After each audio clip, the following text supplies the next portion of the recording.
على رسوله الكريم أما بعد فأعوذ بالله من الشيطان الرجيم بسم الله الرحمن الرحيم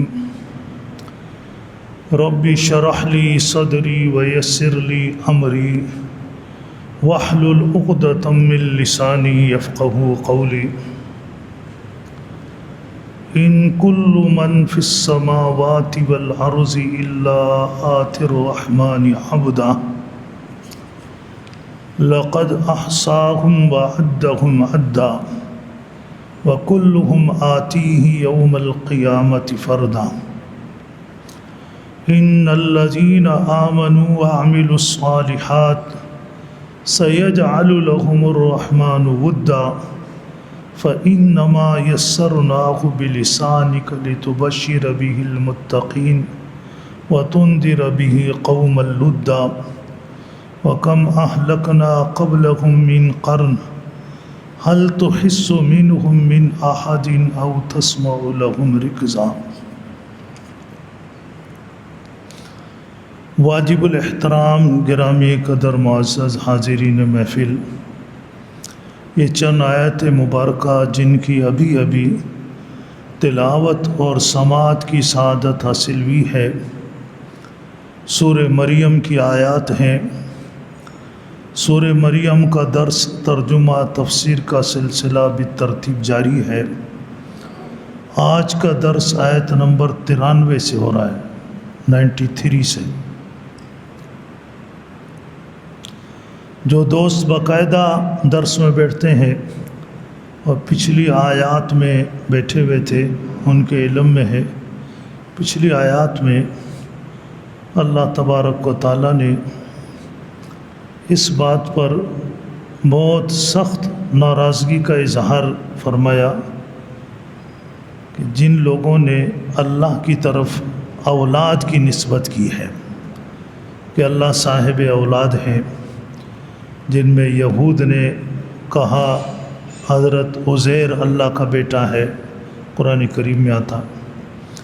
نصارہ نے کہا حضرت عیسیٰ علیہ السلام اللہ کا بیٹا ہے، اور مشرکین مکہ نے کہا کہ فرشتے جتنے بھی ہیں وہ سب کے سب اللہ کی بیٹیاں ہیں۔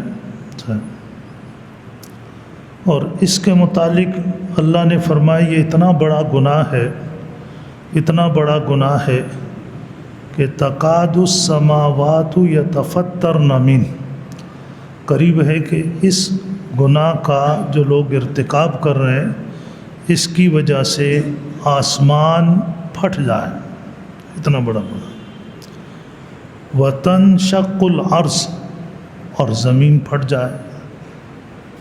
وتخر الجبال حدا، اور پہاڑ کہ بڑے بڑے پتھر رڑک کر زمین کی طرف آئیں، بعض لوگوں پر گریں، بعض لوگوں کی املاک پر گریں، لوگوں کے لیے بربادی کا سبب ہو، اتنا بڑا گناہ ہے یہ اللہ کی مہربانی ہے کہ اللہ نے قرآن پاک اتارا۔ اب اس کو یہاں بھی دیکھیں کہ قرآن پاک قیامت تک کے لیے رہنمائی کی کتاب ہے، اور یہ یہودی اور عیسائی یہ بھی قیامت تک رہیں گے، مشرک بھی قیامت تک رہیں گے، یہ نہیں کہ یہ ختم ہو جائیں گے، ختم نہیں ہوں گے، یہ بھی رہیں گے اور قرآن بھی رہے گا۔ اب یہ جب اس گناہ کا ارتکاب کرتے ہیں تو اس گناہ کے ارتکاب سے تو اللہ نے فرمایا کہ قریب ہے کہ آسمان پھٹ جائے، لیکن پھٹتا نہیں ہے۔ کیوں؟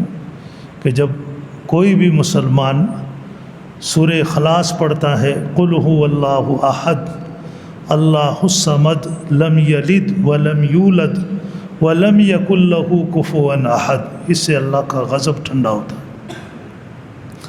اس میں وہ اقرار کرتا ہے کہ اللہ کا کوئی بیٹا نہیں، لم یلد ولم یولد، اللہ کا کسی کے ساتھ کوئی باپ اور بیٹے کا رشتہ ہے ہی نہیں۔ آپ نے علماء سے ایک حدیث سنی ہوگی، کہ جب تک اس سرزمین پر ایک بھی آدمی ایسا زندہ ہو جو یہ پڑھتا ہو کہ لا الہ الا اللہ، اس وقت تک قیامت قائم نہیں ہوگی۔ قیامت قائم ہونے کا مطلب کیا ہے؟ آسمان پھٹے، زمین ختم ہو، پہاڑ ختم ہو، یہ سارا نظام ختم ہو، یہ قیامت ہی۔ لیکن ان ساری چیزوں، یہ قیامت کا آنا اللہ کے غضب کی انتہا ہوگی، اللہ کی ناراضگی کی انتہا ہوگی، کہ قیامت برپا ہوگی۔ اس لیے قیامت کب آئے گی یہ علم اللہ نے کسی کو نہیں دیا، اچانک آئے گی۔ حدیث میں آتا ہے کہ اتنی اچانک ہوگی، اتنی اچانک ہوگی کہ لوگ اپنے کام میں لگے ہوئے ہوں گے۔ ایک بندہ جو کھیتی باڑی کرنے والا ہوگا وہ اپنے کھیتی باڑی کے آلات لے کر اپنی زمین کی طرف جا رہا ہوگا۔ ماں اپنے بچے کے لیے روٹی تیار کر کے توے پہ ڈالنے والی ہوگی، اور دکاندار کے پاس کسٹمر موجود ہوگا کپڑا لینے کے لیے، اور اس کے ہاتھ میں کینچی ہوگی، ادھر سے یہ جیب میں ہاتھ ڈالے گا پیسے نکالنے کے لیے، ادھر سے وہ کینچی نکالے گا کپڑا کاٹنے کے لیے۔ ایک دم قیامت قائم ہو جائے گی، اس قدر اچانک آئے گی۔ اللہ کا غضب ہوگا، اللہ کی ناراضگی انتہا کو پہنچے گی، جس کے بعد اس کا کوئی درجہ نہیں ہوگا، تو اس کا رزلٹ یہ نکلے گا کہ یہ کائنات کی بساط سمیٹ دی جائے گی۔ تو آپ نے اندازہ لگایا شرک، یہ شرک کے زمرے میں آتا ہے، اور یہ بہت بڑا گناہ ہے۔ انبیاء علیہ الصلاۃ والتسلیم جتنے آئے وہ سب اسی بات کو سمجھانے کے لیے آئے کہ اس کائنات کا ذرہ ذرہ اللہ کے حکم کا محتاج ہے۔ قرآن کریم میں اللہ کے ایک پیارے پیغمبر ہیں جن کا نام ہے حضرت ایوب علیہ السلام، ان کا ذکر آتا۔ وہ ایک عجیب بیماری میں مبتلا ہوئے، اس کا ذکر بھی قرآن کریم میں آتا۔ کافی عرصہ اس بیماری کے اندر رہے، اور خود بھی بیماری میں مبتلا تھے، اور ان کی اہلیہ بھی اپنے شوہر کی بیماری کی وجہ سے خاصی پریشان رہنے لگی تھی۔ ایک مرتبہ اس کو شیطان ملا راستے میں، اور شیطان نے کہا کہ میں ایک ماہر حکیم اور طبیب ہوں، میں تمہارے شوہر کا علاج کر دوں گا اور وہ چٹکی میں ٹھیک ہو جائے گا، لیکن میری ایک شرط ہے۔ اور کیا شرط ہے؟ کا شرط یہ کہ جب وہ ٹھیک ہو جائے، ٹھیک ہونے کے بعد، پہلے نہیں، جب ٹھیک ہو جائے، ٹھیک ہونے کے بعد پھر میں آؤں گا، اور تم نے یہ کہنا ہے کہ تمہارا بہت بڑا شکریہ کہ تم نے میرے شوہر کو شفا دے دی۔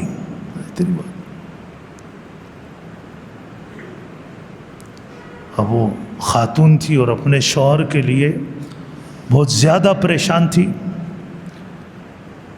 اس نے کہا میں اپنے شوہر سے بات تو ذکر کر دوں، وہاں سے کیا جواب ملتا ہے پھر میں آپ کو بتاؤں گی۔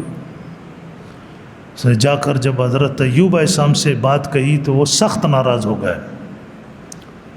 اور انہوں نے کہا تو نے اس کی بات سنی کیوں، وہاں کھڑی کیوں ہو گئی اس کے ساتھ؟ وہ تو ابلیس شیطان ہے جس نے ایسی بات کہی ہے۔ اور اس پر اتنے سخت ناراض ہوئے کہ شفا تو اللہ نے دینی ہے، جب بھی وہ مجھے شفا دے گا تو میں تمہیں 100 چھڑیاں ماروں گا اس کے بدلے، تم نے ایسی بات کیوں کہی؟ تو انبیاء علیہ الصلاۃ والتسلیم اس نزاکت کو سمجھتے ہیں، کیونکہ وہ اس فطرت پر قائم ہوتے ہیں جس فطرت پہ اللہ نے انسانوں کو پیدا کیا۔ عام لوگ اس چیزوں کو نہیں سمجھتے۔ ابھی جتنے لوگ شرک میں مبتلا ہو رہے ہیں، اب ان کا تو ذہن یہ ہے کہ یہ جو مختلف قسم کی دھاتوں کی مورتیاں بنی ہوئی ہے، کسی نے پتھر سے بنائی ہوئی ہے، کسی نے لکڑی کی بنائی ہوئی ہے، کسی نے سونے کی، کسی نے چاندی کی، کسی نے کسی اور دھات کی، تو ان کی وجہ سے ہمارے دنیا کے معاملات بھی سیدھے ہیں اور آخرت میں بھی ان کی شفاعت سے ہم جنت میں چلے جائیں گے۔ قرآن کریم نے اس سوچ کو رد کیا ہے کہ اللہ نے اپنے تصرفات، اپنے اختیارات سب کچھ اپنے پاس رکھیں، کسی کو نہیں دیے۔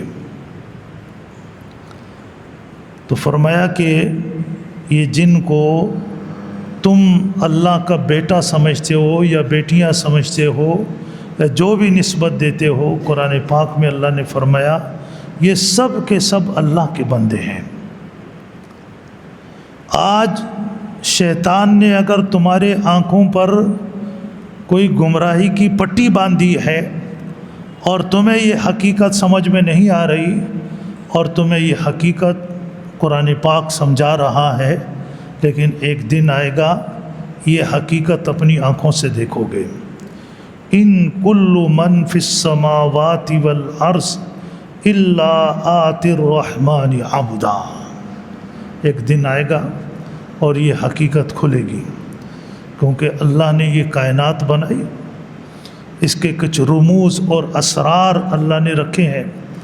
اس رموز اور اسرار کو پردے کے اندر رہتے ہوئے انبیاء سمجھاتے ہیں۔ انبیاء کی بات کو بن دیکھے ماننا یہ ایمان کہلاتا ہے۔ اب جو اس حقیقت کو انبیاء کی بات اور تعلیمات کی روشنی میں نہیں دیکھتا، نہیں سمجھنے کی کوشش کرتا، تو ایک دن اللہ نے رکھا ہے کہ وہ ان حقائق کو سر کی آنکھوں سے دیکھے گا۔ وہاں سب آئیں گے اور سب اللہ کے بندے بن کے آئیں گے۔ لقد احصاهم وعدهم عدا، قیامت تک حضرت آدم علیہ السلام سے لے کر آخری انسان، وہ سب کے سب اللہ کے پاس ان کی گنتی ہے، کتنے ہیں، کتنے ہوں گے اور کتنے قیامت کے دن اللہ کے سامنے آئیں گے۔ یہ کس چیز کی علامت ہے؟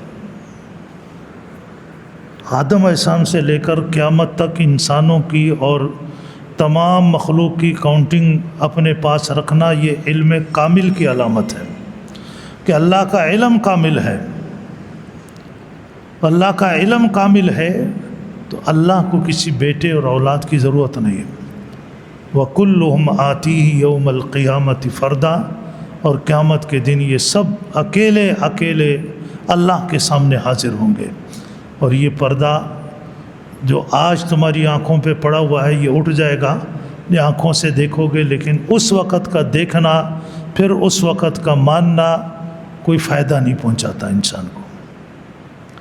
یہاں دنیا میں بھی جب نزا کا عالم شروع ہو جاتا ہے اور جو انسان کی روح نکلنے لگتی ہے، اور اس وقت اس کو پھر اگلے جہان کی چیزیں نظر آنی شروع ہو جاتی ہے، فرشتے نظر آنے شروع ہو جاتے ہیں، ان کے ہاتھوں میں جو کچھ ہوتا ہے وہ نظر آنا شروع ہو جاتا ہے، پھر یہ کچھ مان بھی لے تو اس ماننے کا کوئی اعتبار نہیں، بس یہی ٹائم ہے جو ابھی مانے۔ یہ اب یہ وہ چیزیں ہیں کہ جو قرآن کریم نے ان کے بارے میں بیان کیا، اور یہ چیزیں تو قیامت کے دن سامنے آئے گی، اور قیامت تو ظاہر ہے جب آ جائے گی تو پھر یہ دنیا ختم ہو جائے گی، لیکن کچھ حقائق قرآن پاک وہ بھی بیان کرتا ہے جو قرآن پاک نے بیان کیے، اور وہ حقائق چند سالوں میں صحابہ کے سامنے آ گئے۔ یہی ہوتا ہے، آدمی کسی ڈاکٹر سے علاج کراتا ہے، کسی کو مشورہ دیتا ہے، آپ اس کے پاس جائیں، وہ آپ سے پوچھے گا جی آپ کو کیا پتہ ہے وہ اچھا ڈاکٹر ہے، آپ یہ بولیں گے نا وہ ہمارے محلے میں وہ فلاں نے اس سے علاج کرایا، اللہ نے اس کے ہاتھ میں شفا رکھی ہے، تم بھی علاج کرا لو۔ یہی ہوتا ہے، اس کو کہتے ہیں قرائن سے کسی چیز کو معلوم کرنا۔ یہ اللہ نے انسان کو عقل دی ہے، اور اس کا انسان کو اللہ نے مکلف بنایا۔ لے حضور اکرم صلی اللہ علیہ وسلم نے اپنی سچائی کے اندر، اپنی صداقت کے اندر ایک ریفرنس یہ بھی دیا، لقد لبثت فیکم عمرا، میں نے تمہارے اندر زندگی کا ایک عرصہ گزارا ہے، اس کی روشنی میں دیکھو کبھی میں نے جھوٹ بولا ہے؟ یہی بات ہرقل نے ابو سفیان رضی اللہ تعالیٰ عنہ سے کہی تھی کہ یہ بتاؤ کہ یہ دعویٰ نبوت سے پہلے کبھی اس نے کوئی جھوٹ بولا ہے؟ اس نے کہا کہ نہیں۔ کہا جب اس نے لوگوں پر جھوٹ نہیں بولا تو وہ اللہ پر کیسے جھوٹ بولے گا؟ یہ قرائن ہوتے ہیں، ان قرائن میں کسی کو جج کیا جاتا ہے، پہچانا جاتا ہے۔ اب آپ دیکھیے سورہ مریم ہے، اور سورہ مریم مکی صورت ہے، اور مکہ کے اندر بھی یہ ابھی پہلی ہجرت جو افشا کی طرف ہوئی ہے وہ بھی نہیں ہوئی تھی، اس سے بھی پہلے کی ہے۔ اس میں کیا تھا؟ لوگ مسلمان ہو رہے تھے، ایک بندہ مسلمان ہو گیا، پوری فیملی کافر ہے، اور پھر وہ ایسے بدبخت کافر تھے کہ اس مسلمان کا جینا انہوں نے دوبر کیا ہوا تھا، وہ اپنے رشتہ داروں سے کٹ گیا، اپنوں سے کٹ گیا، دوستوں سے کٹ گیا، کہ تنہا ہو گیا۔ اب ایسی تنہائی جس میں انسان اپنے دل کی بات کسی سے نہ کر سکے، انسان کو کاٹ کھانے کے لیے آتی ہے۔ رشتہ داروں سے کٹ گئے، مسلمان ہوئے بیوی الگ ہو گئی، مسلمان ہوئے ماں باپ نے گھر سے نکال دیا۔ مصعب بن عمیر کے ساتھ یہ ہوا۔ کتنے ایسے صحابہ تھے جو مسلمان ہوئے، گھروں سے نکل گئے، رشتہ داریاں ختم ہو گئی، کاروبار تباہ ہو گئے، کہ قرآن پاک نے اس وقت کہ جب کہ اس وقت کہیں کوئی امید کی کرن نظر نہیں آ رہی تھی، لیکن اللہ نے فرمایا ان الذین آمنوا وعملوا الصالحات، یاد رکھو جو ایمان لائے اور نیک کاموں میں لگ گئے، سیجعل لهم الرحمن ودا، اللہ ان کے لیے زمین میں محبتوں کے سلسلے بنا دے گا۔ اس وقت دور دور تک یہ آثار نظر نہیں آ رہے تھے، لیکن بہت جلدی حبشہ میں ہجرت ہوئی، حبشہ کا بادشاہ ان سے محبت کرنے لگ گیا۔ پھر جب مدینہ منورہ کی طرف ہجرت ہوئی، انصار ان پر اپنے سگے بھائیوں سے بھی زیادہ اپنی جان اور اپنا مال نچھاور کرنے لگ گئے۔ اللہ نے فرمایا، حضور اکرم صلی اللہ علیہ وسلم جب دنیا سے پردہ فرما رہے تھے تو اس وقت تقریباً 1,45,000 کم و بیش صحابہ کرام تھے، اور ان میں آپس میں ایسی محبت تھی کہ دو سگے بھائی جو ایک ماں کے پیٹ میں بنے، ان میں اتنی محبت نہیں ہوتی جتنے وہ جس طرح وہ شیر و شکر تھے، ان میں محبت تھی آپس میں۔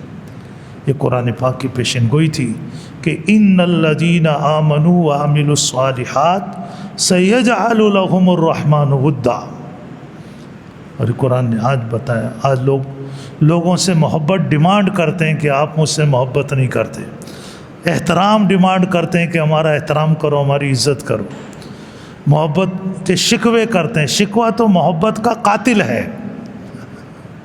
محبت ہوتی ہے اس سے جو قرآن نے بتایا، ایمان اور اچھے اعمال کے نتیجے میں اللہ خود لوگوں کے دلوں میں محبت پیدا کرتا ہے۔ محبت کسی سے ڈیمانڈ نہیں کی جاتی، ڈیمانڈ کی جائے گی وہ صرف ایک ظاہری طور پہ محبت کا اظہار کرے گا، لیکن دلوں میں جو محبت پیدا ہوتی ہے وہ آتی ہے اس آیت کی روشنی میں، کہ انسان جب ایمان لاتا ہے اور اچھے اعمال میں لگ جاتا ہے، اللہ اس سے محبت کرتے ہیں، تو آسمان میں فرشتوں میں اعلان ہوتا ہے کہ اس سے اللہ محبت کرتے ہیں، فرشتے اس سے محبت کرتے ہیں۔ پھر زمین پہ نیک لوگوں کے دلوں میں اس کے لیے محبت پیدا کر دی جاتی ہے، نیک لوگ اس سے محبت کرنے لگ جاتے ہیں۔ تو اللہ نے پیشن گوئی تھی، اور چند سالوں میں یہ پیشن گوئی صحابہ کرام نے اپنی آنکھوں سے دیکھی کہ کس طرح جو ہے سے محبت ہوئی، اور قیامت تک اللہ نے ان کی محبت لوگوں کے دلوں میں ڈال دی ہے۔ آج آپ دیکھیں صحابہ کرام سے کتنے لوگ محبت کرتے ہیں۔ آج آپ کے سامنے حضرت ابوبکر صدیق کا نام لیا جائے، آپ کے دل کے اندر ایک محبت کے جذبات بڑک اڑ جاتے ہیں۔ کسی صحابی کا نام لیا جائے، صحابہ میں سے اعلیٰ سے اعلیٰ صحابی کا ہو، ادنا سے ادنا صحابی کا ہو، نام آتا ہے انسان کے دل کی کیفیت بدل جاتی ہے۔ یہ محبت اللہ نے رکھی، اللہ نے اپنا وعدہ پورا کیا۔ فَإِنَّمَا يَسَّرْنَاهُ بِلِسَانِكَ لِتُبَشِّرَ بِهِ الْمُتَّقِينَ۔ پھر فرمایا کہ قرآن پاک حضور اکرم صلی اللہ علیہ وسلم کی زبان پہ اللہ نے جاری کر دیا، اگرچہ ابتدا میں جب وحی اترتی تھی تو آپ کو اس وحی کو یاد کرنے میں آپ مشقت اٹھاتے تھے، جس کا ذکر قرآن میں آیا، لا تحرک بہ لسانک لتعجل بہ۔ اللہ نے فرمایا جب جبریل امین آتے ہیں قرآن سناتے ہیں آپ کو تو آپ اس کے ساتھ پڑھا نہ کریں، آپ صرف سنا کریں، آپ صرف سنا کریں، آپ سنا کریں۔ اس قرآن پاک کو جب جبریل علیہ السلام پڑھ کے جائیں گے، اس کو آپ کے سینے میں محفوظ کرنا اور آپ کی زبان پہ جاری کرنا ہمارا کام ہے۔ اللہ نے اپنا وہ وعدہ بھی پورا کیا، قرآن پاک حضور اکرم کی زبان پہ جاری کیا، لِتُبَشِّرَ بِهِ الْمُتَّقِينَ۔ قرآن کے ذریعے پرہیزگار جن کے دلوں میں خوف خدا ہے، قرآن ان کو بشارت سناتا ہے، دنیا کے اندر بھی عزت کی، کامیابی کی، اور آخرت کے اندر بھی عزت اور کامیابی کی بشارت ہے۔ وَتُنذِرَ بِهِ قَوْمًا لُدًّا، اور ایسی قوم جو سخت جھگڑالو اور باس مباحثہ کرنے والی ہے، ان کو ان کے انجام بد سے آگاہ کریں آپ قرآن کے ذریعے سے۔ آپ دیکھیے ساری باتیں قرآن آپ سنیں، خوف خدا ہو تو انسان سمجھ جاتا ہے کہ یہ اللہ کا کلام ہے۔ اور جس کے اندر باس مباحثے کی عادت ہوتی ہے، جو جس کے کہتے ہیں نا گردن میں سریا لگ گیا ہے اور بالکل گردن جھکنے کے لیے تیار نہیں ہے، اس کو کہتے ہیں لد یا الد۔ قرآن کریم نے جو کہا ہے، حدیث میں آتا ہے، ان ابغض الرجال عند اللہ الد الخصم۔ یہ الد اور لد ایک ہی معنی کے اندر آتے ہیں، یعنی بلا وجہ کی باس اور اپنی بات کے اوپر خواہ وہ غلط ہو اس کے اوپر اصرار کرنا۔ ایسے لوگوں کو قرآن کریم آگاہ کرتا ہے کہ اصرار مت کرو، قرائن سے نبی کریم صلی اللہ علیہ وسلم کو، آپ کی تعلیمات کو، قرآن پاک کو پہچانو، جو سچ ہے اس کی پیروی کرو، اس میں تمہارا فائدہ ہے۔ اگر تم سمجھتے ہو کہ ہم ایسے کریں گے تو ہم قرآن پاک کی تعلیمات میں رکاوٹ بن جائیں گے، اللہ نے کہا تمہاری غلط فہمی ہے۔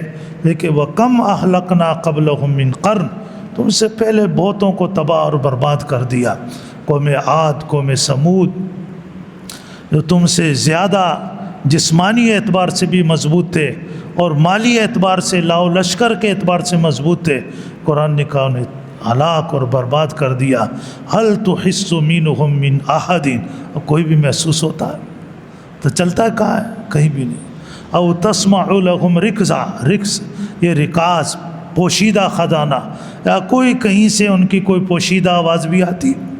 جب اللہ انسان کو پکڑتا ہے اس وقت اللہ کی پکڑ اتنی سخت ہوتی ہے کہ کسی کو بھی اس کی آواز بھی سنائی نہیں دیتی کہ کوئی اس کی مدد کے لیے پہنچے یا اس کی مدد کر سکے، اللہ کی پکڑ میں آیا ہوتا۔ تو یہ ساری باتیں اللہ نے سمجھائی، اللہ میں سمجھنے کے عمل کی توفیق نصیب فرمائے۔ سورہ مریم بھی مکمل ہو گئی، اللہ قبول فرمائے۔ وآخر الحمدللہ رب العالمین۔